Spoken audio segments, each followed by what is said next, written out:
So Adil's been talking to us about predisposition to buy. What I want to talk about is one of the things that is a feature of that predisposition to buy, which is trust. Which is in a very different situation because we're living in such a tumultuous and connected world, the VUCA world, that Graham described to us already.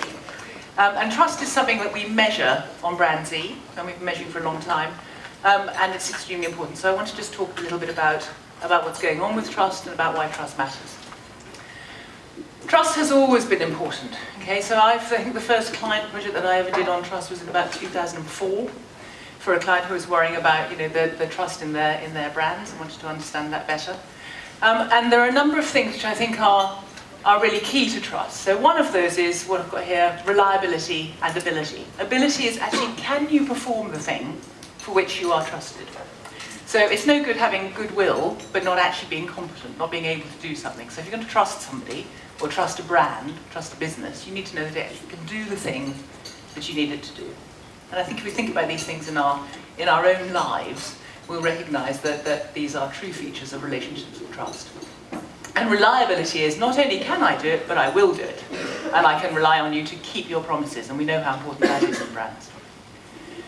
And I think if you think back to the very origins of brands, some of the very first brand symbols that ever existed, the reason that people branded things was so that you could tell that you would have a reliable performance every time you had something. So if you had a tin of beans last week, and you had a tin of beans this week, and you had a tin of beans next week, or actually I think the first brand in the UK was something called Bass Beer. It was about 200 years ago, a little triangle which they still use.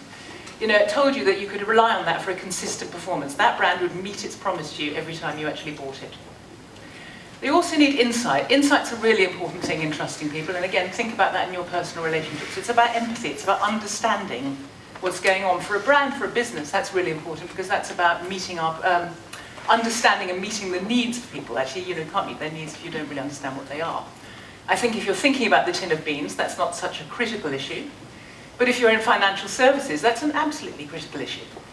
So if you're selling somebody a mortgage or a loan or a pension, think about how long those things are. If you missell that, if you don't understand the person, you don't understand their needs, that has far-reaching consequences for the consumer over a long period of time.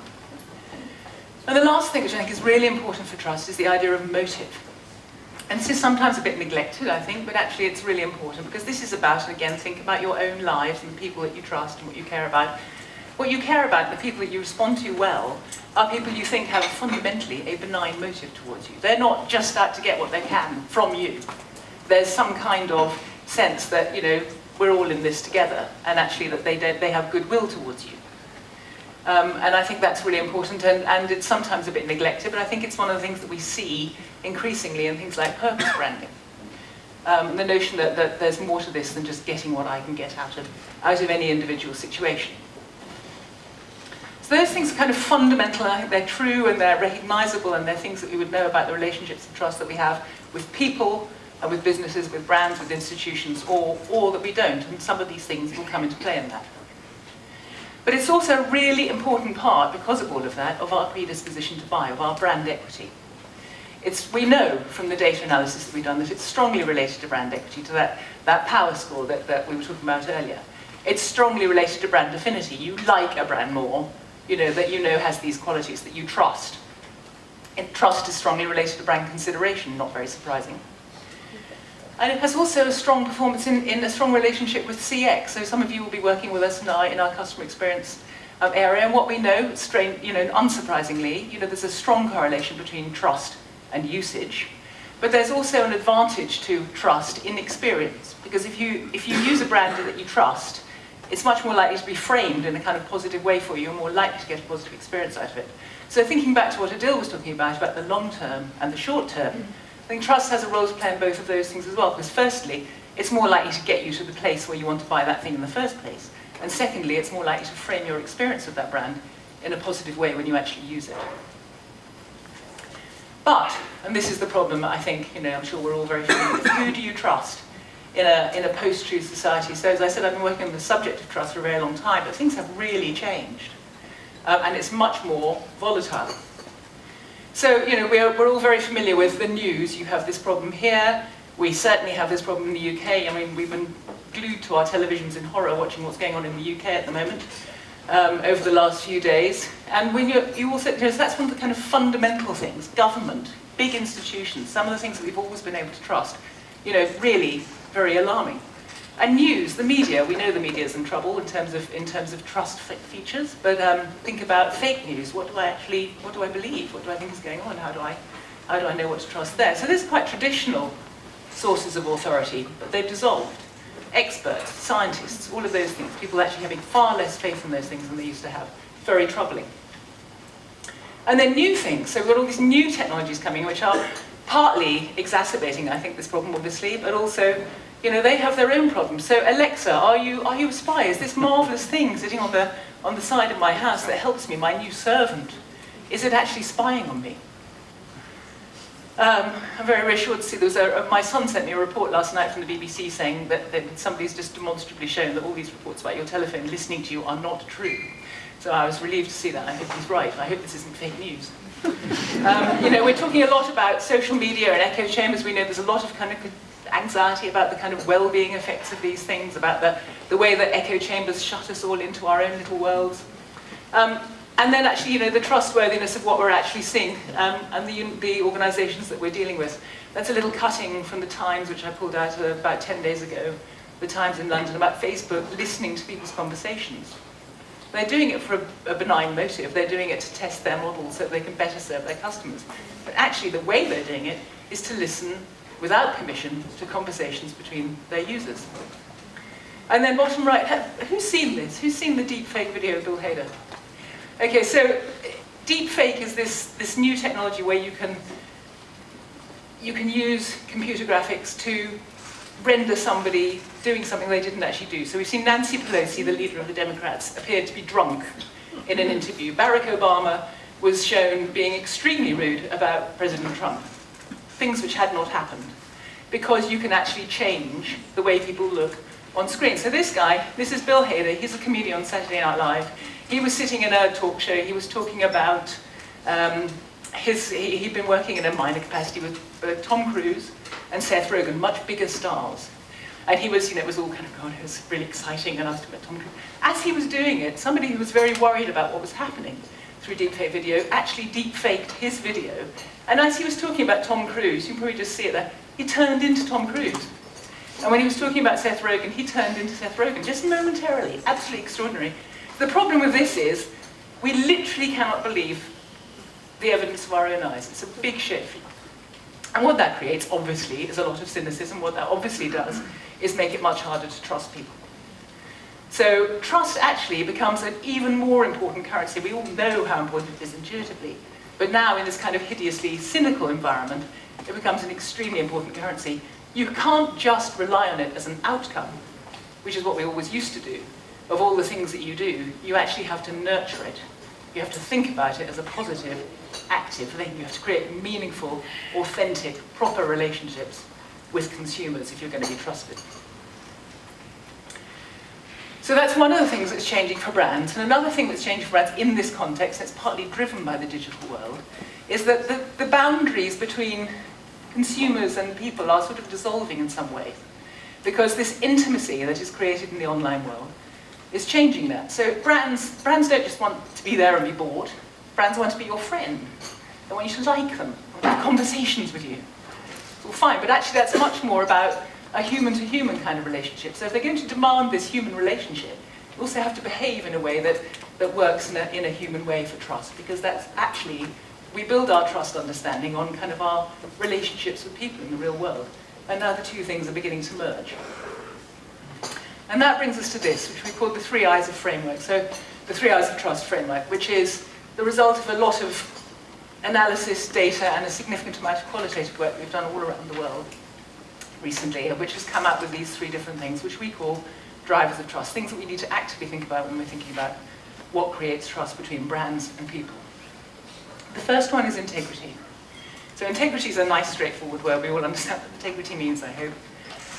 And integrity is really important, but it's not just about the integrity in the pure sense, it's also about the integrity of your brand. You know, that kind of golden thread that you take with you through everything that you do, and creating a really consistent experience and encounter where the brand that people meet in different places from moment to moment, from medium to medium, from touch point to touch point, is the same brand, that the brand has consistent integrity in its behavior as well as in its standards. Identification is about that empathy. It's about actually relating to people. When all the things that we have traditionally relied upon, such as scientists or empirical evidence or honour, if all of those sorts of things are kind of dissolving, we're worried about those, actually we resort to much more kind of emotional responses to people, and we're hardwired to look for the things in people that we recognise. So this person has values that I have, or this person's in the same boat as me, or we have something in common. Identification. And the last one is inclusion. And inclusion is much more about equality, about sharing power, about actually relating to people as equals and with respect. And you'll see this play out in relationships around areas like fairness and reciprocity and representation. So these are the three big things that we believe are important to think about as kind of human qualities when you're thinking about trust, or when you're thinking about your brand. So I'm just going to illustrate a few points of these things one at a time. So integrity. Integrity is about creating consistent experiences across your journey. We've already heard about Nando's, a lovely brand, a great example of South African brand, and a very clear identity that you see everywhere you go. You get the same kind of understanding and feeling about Nando's. So this clear view about themselves as a South African brand, their championing of South African culture through art, and that's not just a kind of branding device, it also has a commercial benefit, and Nando's will tell you that actually increases the amount of time that people spend in their stores. So it's both those things. And Discovery, the example here is Discovery Bank. Obviously the bank is a recent development for Discovery. Discovery works across all kinds of different things, but what they've done when they've started their bank is they're using exactly the same key golden thread that they use all the way through their other brand. It's about health. Now it's about the health of your wealth, but it's still about health. Integrity is also about owning your mistakes. So I'm sure this is something that many of you are familiar with. This happens to people all over the world. People really screw up. And H&M learned this the hard way. They made a series of mistakes, I think of which this was the most egregious, and they've had to work very hard to come back from that.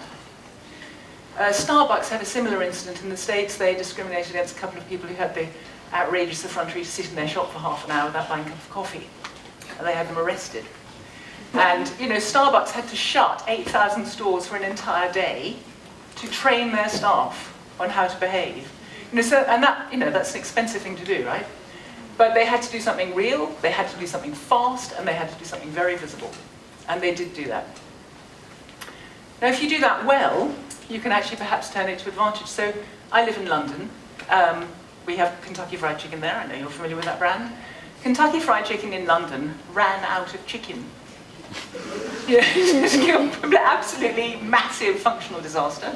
And they were the laughing stock of every chicken shop in town. And they produced this. Fantastic, I think. I mean, I really, it's such a laugh out loud buckets that, this made it to Cannes as a point of discussion last summer. It's a lovely, maybe vulgar, maybe you don't like this sort of thing, but I think it's great. It's a fantastic example of taking that awful disaster, turning it into something really powerful. And absolutely, that has complete integrity in two ways. It has total integrity in terms of being honest, and it has brand integrity in terms of tone of voice. Really nice example. I think I'm going to use that in presentations for the next 10 years because it's so nice, even though it's going to get out of date, but it's still reasonably fresh at the moment. Integrity is also about thinking about people's concerns. Obviously, again, in the online world, we have to think about privacy and data security and making people feel safe. Even the kind of design of your website, as that's an important part of making people feel that they're in a safe environment, not a chaotic one. This is an interesting example. I think we're all rightly fascinated by artificial intelligence and what it can do for us, and what it can do for our brands and our businesses and our personal lives. This is an interesting example where, because actually one of the things that could happen with artificial intelligence is it could entrench some of the kind of prejudices and unconscious biases that we have. And this is work that Facebook is doing to try and make sure that that's not the case. Really important, I think. And I just wanted to show, I've just chosen one brand to show a couple of times during the course of this presentation. I think it's quite an interesting example. This is Uber. I'm going to just show you a couple of Uber ads during the course of this discussion. Uber was having a hard time in the UK. These are two ads from the UK from within the last year. They were being attacked, as a kind of, not something that some cities wanted. Their licenses were under threat. People were saying, well, we're not sure we're going to encourage Uber or allow Uber and so on. They'd had some missteps. People had seen that awful video of the CEO behaving badly. There was a whole lot of just kind of bad vibe around Uber. And they produced this piece of advertising, which I think is absolutely about that kind of integrity of the actual product and the actual delivery and the performance and the behaviour and the concern. So I just want to show you this one ad. Welcome aboard, and thanks for riding with Uber. For your safety, we kindly ask you to please fasten your seatbelt. During your ride, please keep your mobile phone switched on at all times, so you can follow your trip and find out all about your driver. Before someone can become a driver, they must pass DBS background checks. There are 4 while the driving hours feature prevents drivers from driving too long with us. Have a safe trip, and be sure we're already working on new safety features, because we believe safety never stops. So one of my colleagues here was telling me when we looked at this earlier that it made them laugh because it's not necessarily the Uber experience here. But I think the point is that's not what a lot of people think the Uber experience is. Uber are trying to really strenuously rebuild some of that trust and through this kind of integrity, I think.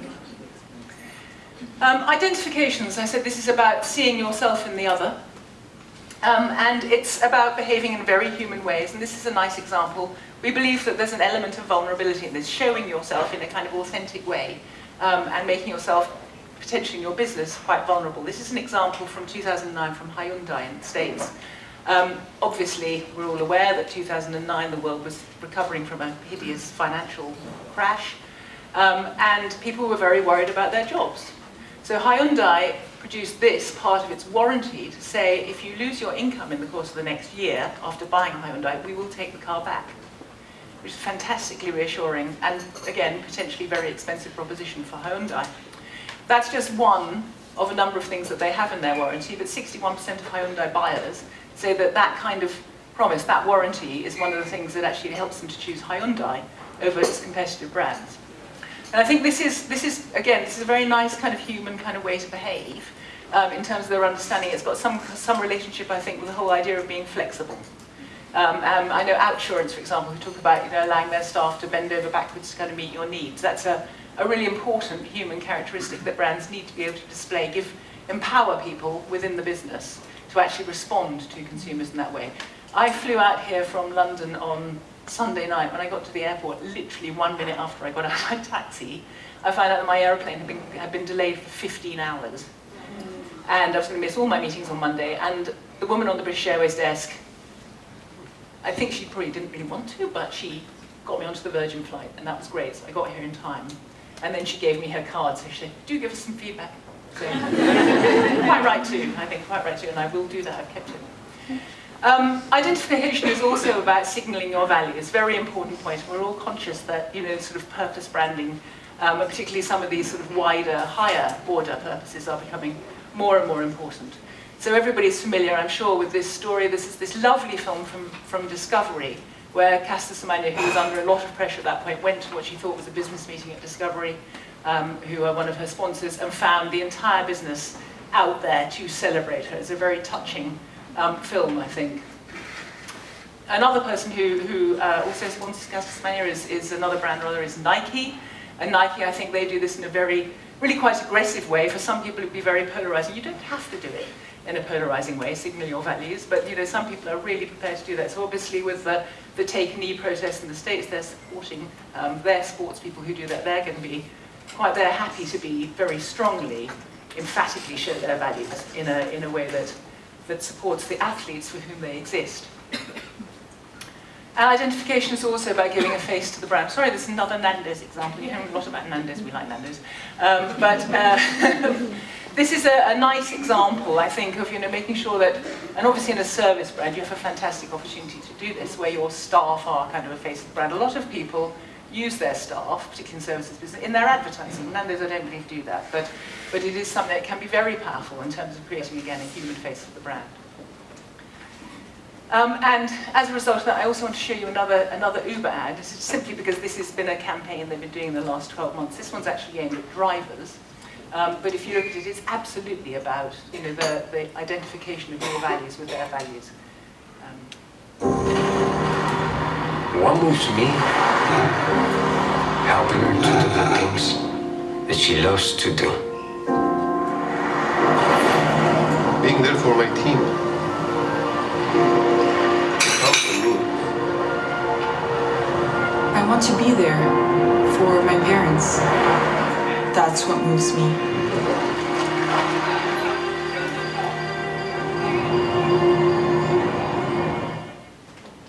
So I think that's a sweet example of, again, saying, we have important things in common.